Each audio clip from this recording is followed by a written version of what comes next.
I should have known something was off the moment we left the driveway. There was a strange energy in the air.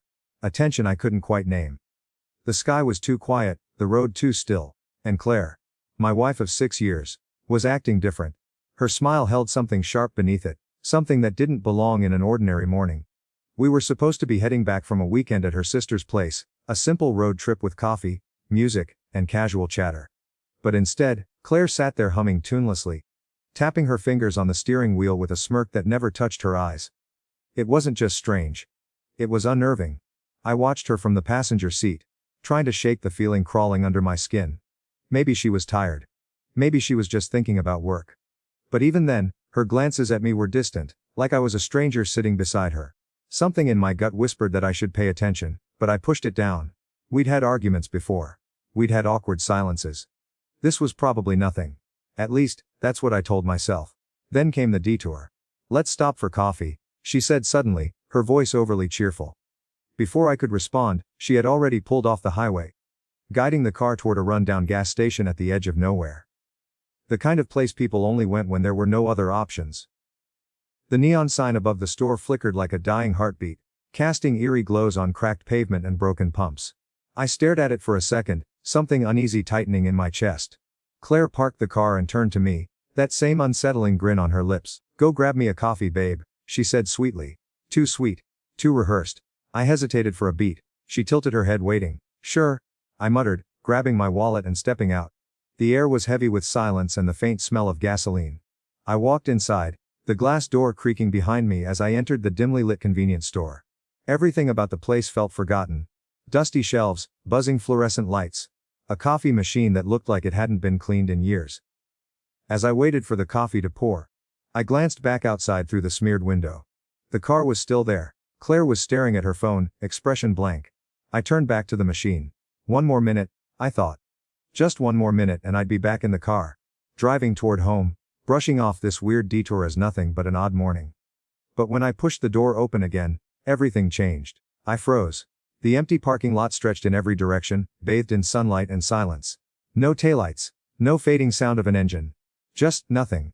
My pulse spiked. I scanned the lot again, turning full circle. She had to be nearby. Maybe she pulled around the corner. Maybe. Then my phone buzzed. One message. From Claire.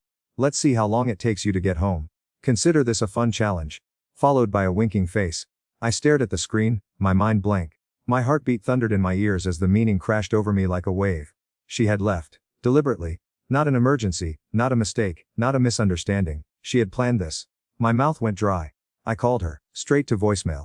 A voicemail. Again. Voicemail. And then it hit me, my wallet was gone. Not the one in my pocket, the real one. The one with my ID, my cards, everything. I reached into my jacket, panic rising. Nothing. My backpack, left in the trunk. My charger, my laptop, my notes. Claire had taken everything. Every thread connecting me to my life, to safety, to sanity. Snipped clean in a single moment of cold precision. I stood there in the empty lot, a paper cup of coffee cooling rapidly in my hand, the steam curling into the air like smoke from a fire already burned out. And that's when I knew. This wasn't just a cruel joke or a heated argument. This was betrayal in its purest form. This was premeditated abandonment. My legs felt heavy. My breath came in short bursts. I wanted to scream, to run after her, to shake the world until it gave me an answer. But there was no one around. Just silence. Just the wind picking up dust along the road. I looked down at the message again. The text mocked me, the words seared into my mind like a brand. She had vanished with everything. My trust, my belongings, my sense of reality, and left me alone in the middle of nowhere. And the worst part, she didn't even call it betrayal. She called it a lesson. But she had no idea what kind of man she had left behind. Not yet. And she had no idea what kind of fire she had just lit inside me. The wheels of the taxi rattled over cracked asphalt as I sat in the back seat, gripping the door handle, trying to steady my breathing. Everything still felt surreal, like I was caught in some twisted dream I couldn't wake up from. Just hours ago, I had a wife, a car, a destination. Now I had a 160 crumpled in my pocket, a cheap gas station coffee cooling in my hand, and a gaping hole in the middle of my chest where trust used to live. Claire had vanished. Not kidnapped. Not lost. She'd disappeared by design. Her design. And I was left picking up the fragments of a life that had been carefully dismantled without my consent. The cab driver kept glancing at me through the rearview mirror. Probably wondering why a grown man looked like he'd just crawled out of the ruins of his own life. I didn't speak. I didn't want to. I just wanted to breathe without feeling like I was drowning. My phone buzzed again. Another message. Another knife in the back. Hope you're enjoying the challenge. I wanted to crush the phone in my hand. I wanted to scream. But I just stared out the window, watching the landscape blur into a smear of trees, abandoned barns, and empty roads. Each mile carried me farther from the wreckage, but it didn't feel like I was escaping. It felt like I was being dragged deeper into something I couldn't control. I hadn't even decided where I was going. I had no plan, no direction. Just the desperate need to move. To do something before the weight of betrayal crushed me completely. My fingers trembled as I opened my contacts and scrolled through names. Most of them felt like ghosts from another life. People Claire had distanced me from over the years with subtle manipulation and cutting remarks. Friends I hadn't spoken to in years. Family she said didn't understand us. And then there was Ava, my sister-in-law. Claire's own sister. The one person who had always seen through her polished charm. The one person Claire hated more than anyone else. Probably because Ava never bought into her illusions. Claire had cut her off a long time ago, said she was toxic. That she brought too much drama. But I remembered Ava's kindness. The way she used to pull me aside during family dinners and whisper, "You okay? You sure about her?" Maybe I hadn't been. Maybe I'd just been too scared to admit it. I hit call. Ava answered on the second ring. Her voice was calm, but there was a sharpness beneath it, a readiness I hadn't expected. "Tell me what happened," she said. I told her everything. The gas station, the vanishing car, the mocking messages. My voice shook as I spoke, and by the time I finished, I could hear her breathing hard on the other end. "I knew it," she muttered. "I knew she'd pull something like this." She didn't ask questions. She didn't hesitate.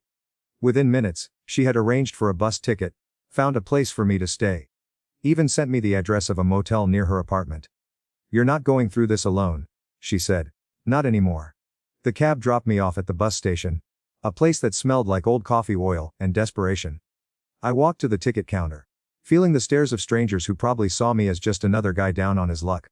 And maybe I was. But I refused to let that be the end of my story. As I waited for the next bus out of town, I kept checking my phone. Another message from Claire, "You'll thank me someday." The words felt like poison. I turned off the phone and shoved it into my pocket. Enough. No more games. No more mind tricks. She thought she had shattered me. But she had only awakened something deeper, something fierce. The bus engine roared to life. I stepped aboard and sank into a seat by the window. Outside, the town slipped further away, swallowed by dusk. I thought of everything I'd lost, my home, my peace, my illusions. But I also thought of everything I still had. The ability to fight, the will to rebuild, and one person, just one, who believed in me when no one else did. Ava's face flashed in my mind, her fierce loyalty, her unwavering support. That was the spark I needed. That was the beginning of my rise. Claire had tried to break me. But all she'd done was light the fire. And I was just getting started. The bus ride felt like an eternity, even though it only lasted a few hours. Every bump in the road jolted me back into fragments of what had just happened. Claire's smirk. The empty parking lot. That message on my phone. It played over and over again in my head like a cruel joke I couldn't shut off. I stared out the window, watching the gray sky melt into a deeper shade of dusk. Nothing felt real anymore. Yet everything hurt with sharp, unforgiving clarity. By the time the bus pulled into the station, my legs were stiff, my mind spinning. I stepped onto the platform like I was walking on foreign ground. The city was unfamiliar, distant from the life I once knew. Nothing about it offered comfort. Just cold wind, flickering streetlights, and a sense of being completely untethered. But I wasn't alone anymore. I had Ava's voice in my mind, her words still echoing. "You're not going through this alone." I found the small motel she had booked for me, tucked behind a diner and a pawn shop. It smelled like cheap disinfectant and old carpet. But it was a roof over my head. I dropped my bag and sat on the edge of the bed, the mattress groaning under my weight. For the first time since Claire vanished, I allowed myself to fall apart. My hands shook. My eyes burned. Everything inside me screamed, but nothing came out. I was cracked open, raw and bleeding inside. Then came the knock. I flinched. My heart skipped. For a second, I feared it was her, Claire. Somehow she'd followed me. Hunted me down to finish what she started. I moved toward the door slowly, cautiously, peeking through the peephole. It was Ava. I opened the door, and there she was. Older than I remembered. Her features a little harder, her eyes sharper. But her presence was steady, grounding, like a sudden anchor in a sea of chaos. She didn't say anything right away. She just stepped in and hugged me tight. "I'm sorry," she whispered. "I should have said something years ago." I didn't know how to respond. My voice had disappeared somewhere in the storm of betrayal, But my grip on her shoulder said what I couldn't. We sat for hours that night. She brought food. Real food. And a bottle of whiskey. I told her everything. Every detail. Every message. Every sick little mind game Claire had played. Ava listened without interrupting, her jaw tightening, her fingers curling around her glass as the story unfolded. I warned you, she finally said, voice low. She's always been like this, controlling, calculating. But I didn't think she'd go this far. I stared down at my hands. I gave her everything, I said. And she left me with nothing. No. Ava said firmly, her voice cutting through the quiet. She left you with something. Pain, and pain, if you let it, can turn into power. Her words hit hard. I didn't want to be a victim anymore. I didn't want to keep replaying that moment at the gas station, like it was the final chapter of my life. I wanted a way forward. A plan. Something solid to grip onto. The next morning Ava handed me a folder. Inside was a job listing, simple construction work, under the table, low pay but honest. She'd spoken to a friend who was willing to give me a shot. It's not glamorous, she said, but it's a start. You need routine. Purpose. Something to fight for. I stared at the paper for a long time. My pride screamed no, but my soul whispered yes. I showed up the next day at sunrise, steel-toed boots and borrowed tools in hand. The crew didn't ask questions. They gave me a shovel and pointed to the dirt. I worked in silence, sweat pouring from my skin, muscles screaming, back aching. But for the first time in weeks, I felt like I was reclaiming something. Not my old life, but a new one. A life that wasn't built on deception and control, but grit and truth. At night, I'd return to the motel and collapse into bed, exhausted but satisfied. Each callus on my hands became a reminder that I was rebuilding. Each bruise proof that I still had fight in me. And slowly, something began to shift inside me. I didn't feel broken anymore. Just bruised, but healing. Claire's messages kept coming. Her words grew more frantic, more manipulative. I ignored them all. She was losing control, and she knew it. But I didn't care. Work, I had a roof. I had Ava. I had purpose. And no matter how many times she tried to pull me back into her chaos, I wasn't going. She thought she'd shattered me. But she had no idea that I was just getting started. Let her watch. Let her scream. I wasn't the man she abandoned anymore. I was becoming someone stronger. I had just returned from another grueling shift, sweat clinging to my shirt, the scent of sawdust and metal still stuck in my skin. The room was dim, the air heavy with silence.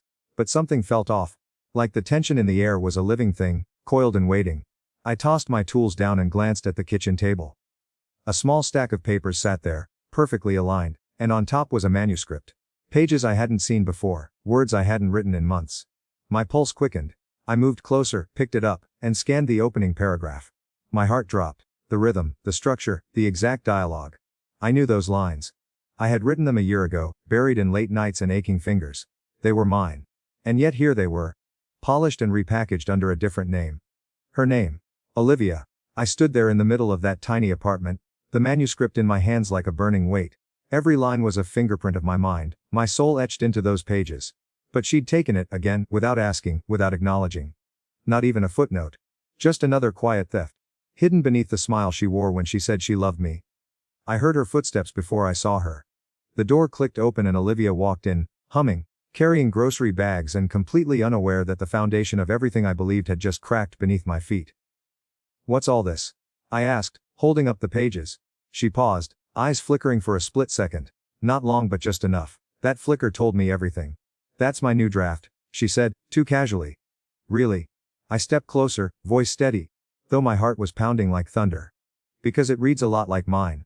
She laughed, a forced sound, the kind that masks fear. Don't be ridiculous. I'm not. I recognize every word. Every beat. I stared at her. You took it, again, her expression hardened, the mask slipping. We worked on it together. No. I said coldly. You sat beside me while I wrote it. You gave opinions. You didn't write a single sentence. It's not like that, she snapped. You don't understand the pressure I'm under. The deadlines. The expectations. I didn't have time to start from scratch. So you just stole it. You thought I wouldn't notice. I didn't think you'd care. She muttered, looking away. That hit harder than I expected. I didn't think you'd care. That was the truth, wasn't it? She'd assumed I'd stay silent, stay invisible. Just like always. Working in the shadows while she basked in the light of words that weren't even hers. I walked past her, pacing, rage rising in my throat like bile. I gave you everything, I said. I gave you years of my life, my ideas, my energy, and you've been taking credit for all of it. It's just a book, she said, voice low. No, it's not just a book. It's my identity. It's what I've built my life around. She sighed, exasperated. You don't get it. You'll never get it. People don't want your story. They want mine. My face, my voice. They want a narrative that sells. And you gave it to them, I said, almost whispering now. By turning my work into your brand. She didn't deny it. She didn't even flinch. That was the worst part. The ease with which she stood there, unapologetic, confident in her theft. That night, I couldn't sleep. I sat on the edge of the bed, staring at the manuscript in my hands, reading and rereading every word. My words. Not hers. I thought about every rejection letter, every disappointment, every time I told myself it wasn't the right time yet. And all along, she had been climbing the ladder I built. In the stillness of that dark room, something snapped inside me. Not in anger, not in grief, but in resolve. I wouldn't be invisible anymore. I wouldn't keep handing her pieces of my soul, just to watch her parade them as her own. I gathered my old drafts, my notes, even my earlier versions of the same chapters. I scanned them, printed timestamps, receipts, anything I could use to prove that this story was mine. I created a file, comprehensive, undeniable. And I made a decision. I was going to take it all back, not by begging her, not by confronting her again, but by making the world see me, by publishing my own work, under my name, before she had the chance to claim it again. Because this wasn't just about one stolen manuscript. This was about identity, justice, and the final chapter of a story no one else had the right to write, but me. I came home that evening soaked in fatigue, my hands rough from a full day on the job site, my clothes stained with paint and dust. The scent of old plaster clung to me. But nothing about it bothered me. Until I stepped inside the apartment and saw Olivia sitting at the kitchen table, typing. Pages were everywhere. Dozens of printed sheets stacked neatly, some scattered around her laptop like she'd been deep in the zone for hours. I was used to her working late on her drafts, but something about the way she avoided my gaze as I walked in made my skin crawl. What's all this? I asked, forcing a tired smile, dropping my tool bag beside the door. Oh, she said, a little too fast, just some notes I've been putting together. I walked over, picked up a page. My eyes ran across the first few lines. It stopped me cold. I recognized the scene. The dialogue. The pacing. The metaphors.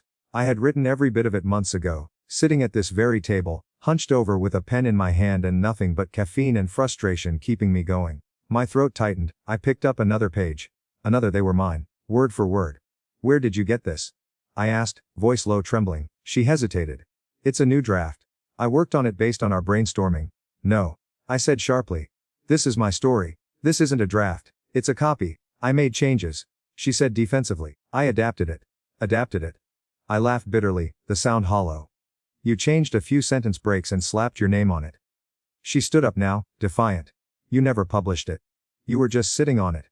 Because I was trying to make it perfect. I was waiting for the right moment. Well, I didn't have that luxury. She snapped. Deadlines don't wait. I needed something strong, something real. And you weren't doing anything with it. Unbelievable. I muttered, running a hand through my hair, my fingers trembling. You needed something real, so you stole it from me. Her eyes narrowed. I didn't steal it, we're partners, we share everything, your words, my voice, it works. No, Olivia, it doesn't work. Not like this. This was mine. This was all I had left. She turned away, gathering more pages like she could protect them. You're being dramatic. No, I said, my voice rising. You're being dishonest. She threw the papers down, exasperated. You're acting like this is some betrayal. But the truth is, you've been drifting for months. You gave up writing. And someone had to make sure your work didn't go to waste. So you thought you'd just take it, I said, barely able to breathe. Do you even hear yourself? She didn't answer. Instead, she sank back into the chair and reached for her laptop, like this conversation was an inconvenience rather than a full-blown crisis. Like my work, my life, was just a tool she could use. That night, I didn't sleep. I lay awake staring at the ceiling, the manuscript's phrases repeating in my mind like echoes. I thought about the sacrifices I had made, the jobs, the long hours, the quiet nights spent writing while she slept. I thought about the rejection letters, the deadlines I never met, the moments when she told me to keep going, that one day it would all matter. And now I saw the truth. It wasn't encouragement. It was scouting. She'd been watching me build something just so she could claim it when I faltered. The next morning, I walked into her office while she was in the shower. I searched the drawer where she kept her contracts. I found it, an email printout from a publisher with a glowing response. They loved the manuscript. They wanted to move forward immediately. But they thought she wrote it. I held the paper in my hand, my stomach turning. She'd already submitted it. She was going to publish it, again, as her own. I wanted to scream to confront her to tear it all down, but I didn't. Not yet. Instead, I went to my old notebook, dug out the earliest drafts, the raw outlines, the character sketches, every timestamp page. I scanned everything. Backed it up twice. I was going to protect myself this time. I was going to be ready. Because Olivia had crossed a line she couldn't walk back from, and I had a decision to make: either let her walk away with my work again or fight, publicly, boldly, unapologetically, for what was mine. And I knew, down to my bones, I would fight. The days blurred together after that night. Olivia's betrayal echoed in every corner of our apartment. I couldn't look at her the same way. Her voice, once a comfort, now sounded hollow. Her presence, once calming, now felt intrusive. I knew what I had to do. I couldn't just let it go, not this time. I started playing along, pretending. Every morning, I kissed her on the cheek and said goodbye as if nothing had changed. Every evening, I came home exhausted, pretending not to notice the steady progress she was making on the very book she stole from me. She didn't suspect a thing. She believed I had accepted it, swallowed the injustice.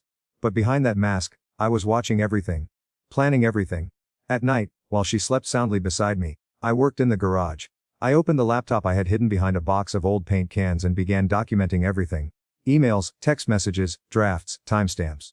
I scanned every original note I had written, every version of the manuscript with my handwriting. This time, I wasn't just going to confront her. I was going to destroy her narrative.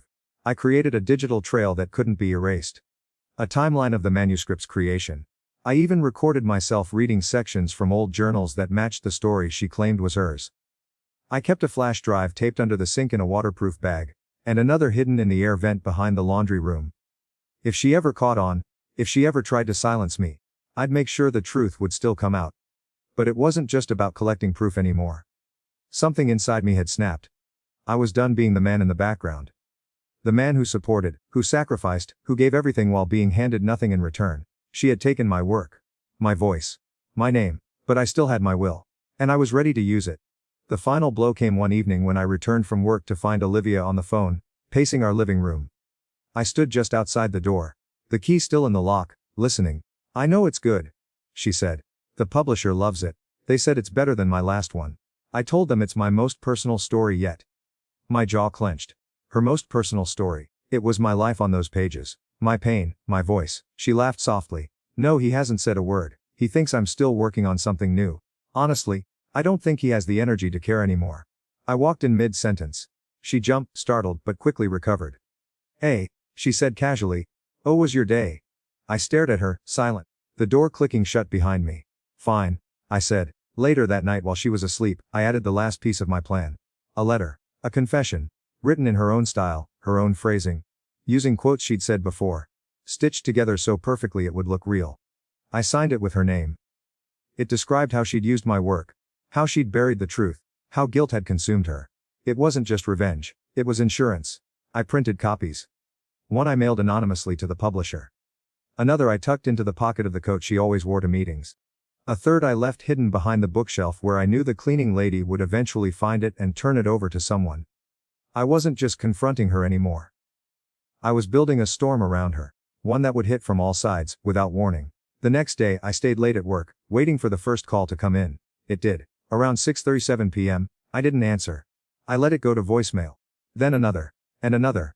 By the time I walked through the door, Olivia was standing in the middle of the living room, pale, shaking. "What did you do?" she asked, her voice barely above a whisper.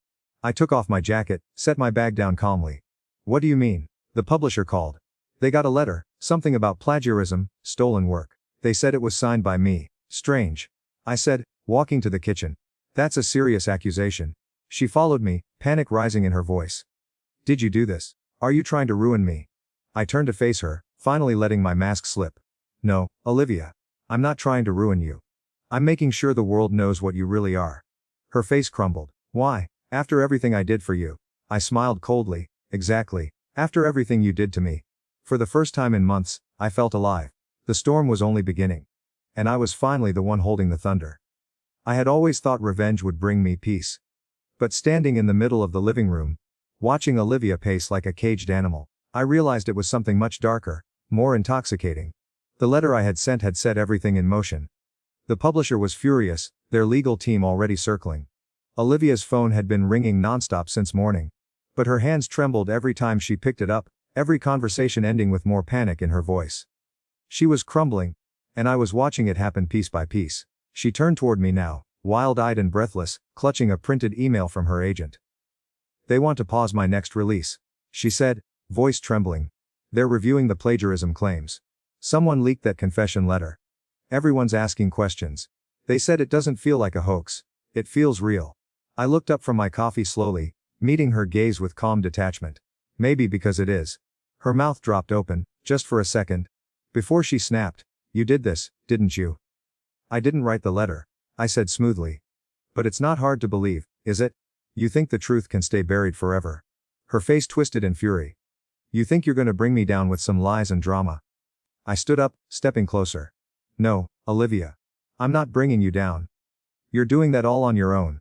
She turned away from me, but I could see her breaking. The cracks were forming in the perfect image she'd built, the best-selling author, the literary darling. And I wasn't done yet. The next day, the media picked up the story. The headline hit every major outlet. "Ghostwriter scandal. Claims emerged that Olivia Blake stole work from her husband." I watched her face pale as the news segments played back to back, analysts speculating, commentators digging into our past, readers demanding answers. She tried to hold a press conference, but the questions were relentless, and her answers only made it worse. That evening, she sat on the edge of the couch, staring blankly at her phone. "They want me to make a public statement," she whispered. "They want me to deny everything. But what if they find the manuscript drafts with your name? What if they trace the timestamps, the journals?" I leaned against the doorway, arms crossed. "You should have thought of that before you took what wasn't yours." She looked up at me with something close to desperation. "Tell me what you want." "You want credit? Fine. I'll say we co-wrote the book." A bitter laugh escaped me. "Co-wrote? After years of watching you stand on podiums, pretending you built those stories from nothing while I patched walls and fixed broken plumbing just to keep us afloat." She stood suddenly, her voice rising. "You think this will make you a hero? You think people will see you as a victim? You're just bitter because I made something of myself." I stepped forward, my tone razor sharp. "You didn't make something of yourself. You made something of me. You carved out your success using my words, my soul, and stamped your name over it." She opened her mouth, but I didn't let her speak. "You had the chance to tell the truth years ago. You chose greed instead. Now the truth is dragging you out by the throat." The next morning, her publisher officially terminated her contract. The press release was clinical, cold, due to unresolved allegations and breaches of contract. She tried calling them, they didn't pick up. Her agent dropped her. Her social media turned into a battlefield. Comments flooded with accusations, hashtags calling her a fraud. She locked herself in the bedroom for hours, but I heard her sobbing through the walls. But I wasn't finished yet. That night, I sent the final piece, an email to her entire press list. A detailed timeline of my manuscript drafts, dated photos of journals, snippets of the early versions that matched her bestsellers word for word. I ended it with a simple sentence. "If you want to know who the real author is." She found me in the garage that night, red-eyed, shaking, fists clenched. "You destroyed me," she whispered. I looked at her, expressionless. "No. You destroyed yourself. I just made sure everyone saw it." There was nothing left for her to say. She collapsed onto the floor, shoulders heaving, the sound of her tears filling the air like a quiet confession. I turned away, picked up my toolbox, and walked out. As I stepped into the night, the air felt lighter. The weight I'd carried for years had finally lifted. Justice, however messy, had been served. And for the first time in a long time I could breathe again. I didn't expect her to come back. Not after everything that had happened. But that morning, just as the autumn wind was beginning to pick up, the glass doors of my office parted and there she was, Olivia, my ex-wife, dressed in a desperate attempt to look composed, but her eyes betrayed her. And beside her, a man I'd only seen once in old photos. Her new husband, Robert. My breath caught for half a second, not because I was shocked to see her, but because I could already sense why she was here. Something was wrong, and she wasn't here out of love or guilt. She was here because her world was collapsing, and I was her last resort. Olivia offered a tight smile, one she must have rehearsed in the mirror 100 times. "Nathan," she said softly, voice dripping with false warmth. "You look good." I stood from behind my desk, calm and unreadable. "You can skip the pleasantries, Olivia. Just tell me why you're here." She hesitated, eyes flickering toward Robert, who looked visibly uncomfortable, like he'd rather be anywhere else. She took a shaky breath and reached into her purse, pulling out a crumpled folder. "We need help," she said, placing the papers on my desk. I didn't move. "Help. There's been some financial issues.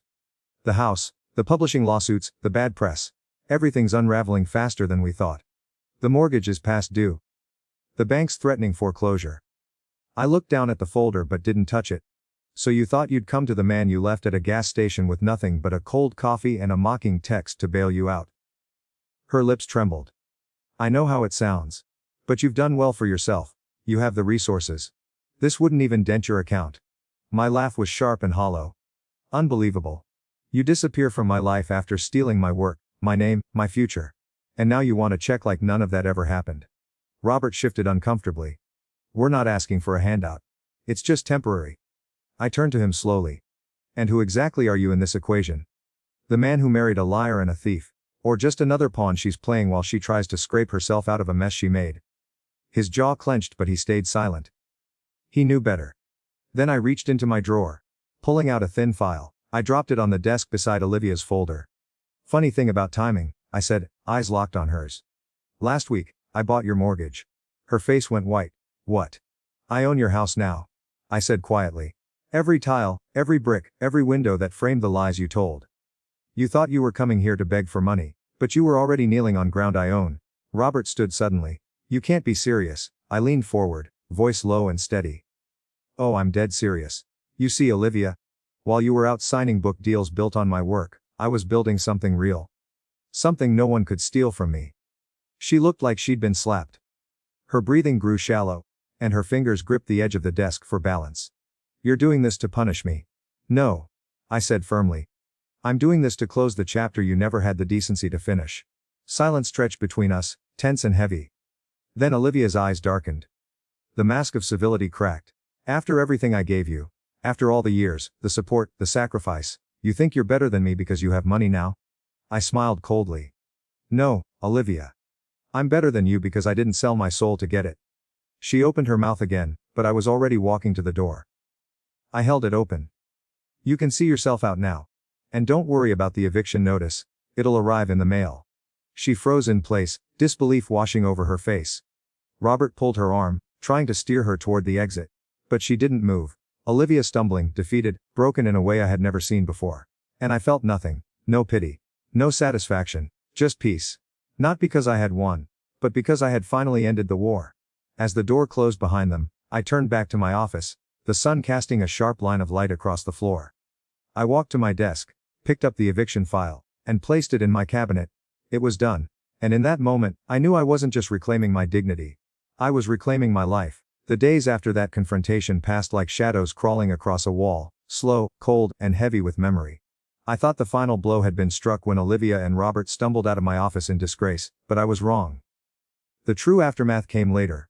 When silence replaced fury. When reflection cut deeper than any insult ever could. I wasn't angry anymore. I was hollow, and it terrified me. At night, I sat alone in my home, staring at the ceiling, haunted by the echoes of the life I'd once tried to build with her. The house was quiet, but my thoughts weren't. They spun endlessly. Memories of that gas station, the humiliating text, the way she smirked as if ripping my life apart was just another game. I kept reliving it, the cold betrayal, the emptiness, the disbelief. I couldn't sleep without seeing her face twisted with false regret.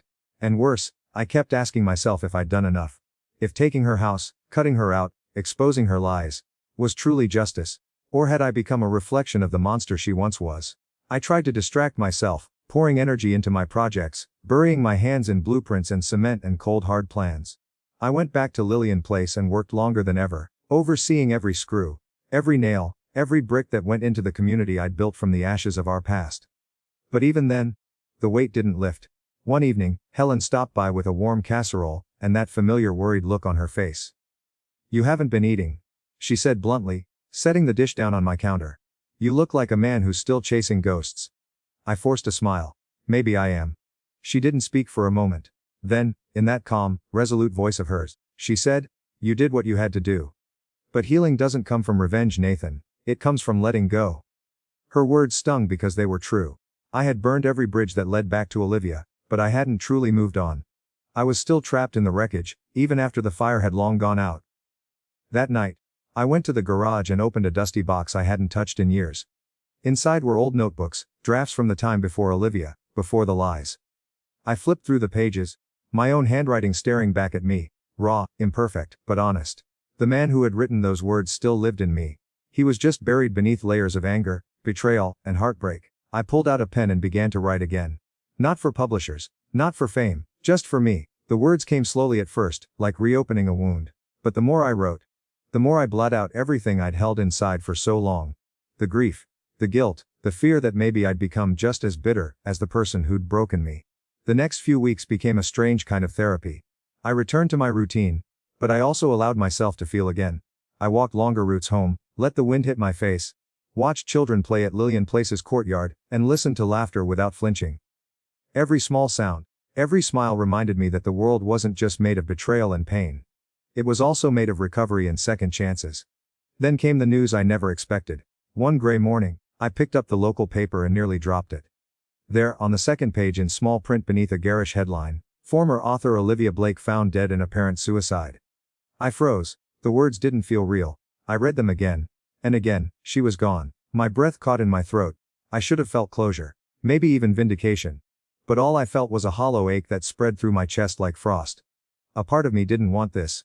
Not like this. I never wanted her destroyed. I wanted her to answer for what she'd done, to own her truth, to live through the consequences. But this was final, irrevocable. Helen called later that afternoon. Did you see the news? Her voice was careful, gentle. I did. I replied quietly. I thought you'd want to talk. But I didn't. I couldn't. There were no words left. Just the silence of a life that had ended before it could find redemption. Olivia had chosen her path, but somewhere along the way, it had consumed her. Maybe she was never strong enough to face the wreckage she'd caused. Maybe she'd just run out of excuses.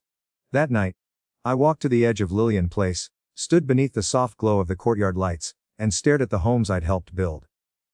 Behind each window was a person rebuilding, recovering. People who'd been hurt, just like me. But unlike Olivia, they'd chosen to keep going. To face their consequences and still move forward. And that was the difference. I stood there for a long time, letting the cold wind bite at my skin, until finally, I let go of the last shred of anger. I whispered a prayer for the woman who had destroyed me, and then destroyed herself. Not for her sake, but for mine. Because some ghosts don't leave until you make peace with them. And I was finally ready to live again. I never imagined peace would feel so heavy. The aftermath of Olivia's death didn't bring the relief I thought it would. Instead, it left an unsettling silence that clung to everything. Her absence louder than her presence had ever been. I tried to focus on my work, on Lillian Place, on the community I had poured my heart into. But there were nights I'd lie awake, staring at the ceiling, asking myself if everything had really ended. Or if the shadows of what once was still lingered in places I couldn't see. I walked the halls of Lillian Place like a man chasing ghosts. Every smile from a resident. Every child's laughter echoing in the courtyard reminded me why I built this place. To give others what I was never given a second chance. But behind every act of kindness, there was still that ache. A question that wouldn't go away. Had I done the right thing? Had I truly let go? And then, one morning, the answer arrived, not in peace, but in fire. I was reviewing blueprints in my office when the call came. A construction worker. Panicked, breathless, shouting over the sound of chaos. Nathan, the old house, it's on fire. Someone's torched the entire place. I froze. My pulse roared in my ears. That house, the last remaining structure from my past with Olivia. I had kept it standing. Not because I couldn't bear to let it go, but because a part of me hadn't yet figured out what to do with it. It was empty, locked, untouched until now. By the time I reached the site, smoke was curling into the sky like black ribbons of history unraveling before my eyes. Flames consumed the walls, licking the roof until it collapsed with a bone, shaking roar. The fire department was already there, hoses blasting torrents of water at the inferno, but it was too late. The house was gone. I stood there in the ash-choked air, heart pounding, jaw clenched. This wasn't just some accident, this was a message. The investigators confirmed it within hours. Arson. Accelerants. Deliberate. Intentional. Someone had set that house ablaze on purpose. And they'd wanted me to see it. The motive wasn't just destruction. It was personal. And it didn't take long before I started receiving the letters. No return address, no signature. Just neatly typed lines printed on plain white paper, slid under my door, taped to my windshield, left on my desk. You took everything from her. Now we take it back. You can't wash your hands clean of blood and walk away. She's gone because of you. This isn't over. Each note was a cut, a whisper from the grave. A reminder that I wasn't the only one living in the aftermath of Olivia's ruin. Someone out there had decided I needed to pay. Someone believed I was the villain in this story, and they were bent on rewriting the ending. I tried to stay calm, to handle things quietly. But paranoia grew like a weed in my mind. I started glancing over my shoulder, checking locks twice, jumping at the sound of a car door slamming. I wasn't afraid of ghosts anymore. I was afraid of the living. The ones who still clung to Olivia's memory like a burning torch. Helen was the first to notice. "You're spiraling," she said one evening, watching me pace the room. "You think you've made peace, but you haven't. You think you've moved on, but you're still looking backward." "I didn't start this," I said, voice tight. "I tried to move forward. I gave her every chance, she made her choices. And now someone else is making theirs," she replied, her voice soft but firm. "You need to protect yourself, Nathan. Before this turns into something you can't walk away from." She was right. The fire had been a warning. The letters a threat. And now, there was only one thing left to do: finish the story. For good. The next day, I gathered every trace of the past that remained. Old files, photos, drafts, letters, even the last copy of Olivia's first book. I drove to the edge of town where the soil still carried the scent of ash, and I buried it all. Every piece. Every symbol of the woman who had broken me, used me, and ultimately destroyed herself. It wasn't revenge, it wasn't bitterness, it was closure, a quiet, resolute goodbye. And as I stood there, dirt clinging to my hands, sweat on my brow, I felt something shift deep within me. For the first time, the weight began to lift. Not because Olivia was gone. Not because her ghost had been silenced. But because I had finally stopped listening. I walked back to Lillian Place that evening with a new purpose. Not just to build, but to live. Not just to move forward, but to start fresh. Let them write their letters. Let them cling to a memory I no longer feared. I had already won. Not through vengeance, not through destruction, but by choosing peace over pain. The story of Olivia had ended. And mine had only just begun. Nathan's story is a haunting yet powerful journey through betrayal, loss, vengeance, and ultimately, healing. From the moment he was cruelly abandoned at a desolate gas station by the woman he loved, to years spent reclaiming his life, Nathan's path was never linear. It was twisted by manipulation, sacrifice, and buried truths. He gave everything, his dreams, his talent, his identity, only to be used and discarded. Yet from the ashes of that betrayal he rose. Through pain, he found purpose. He rebuilt not just his life, but a community, turning broken pieces into shelter for others who had known the sting of heartbreak. Even when the ghosts of his past returned to haunt him, he stood firm. He chose integrity over hatred, compassion over revenge, and purpose over pain. In the end, Nathan didn't just survive, he transformed. He became living proof that even the deepest wounds can birth new beginnings. The lesson is clear: betrayal may break us, but it doesn't have to define us.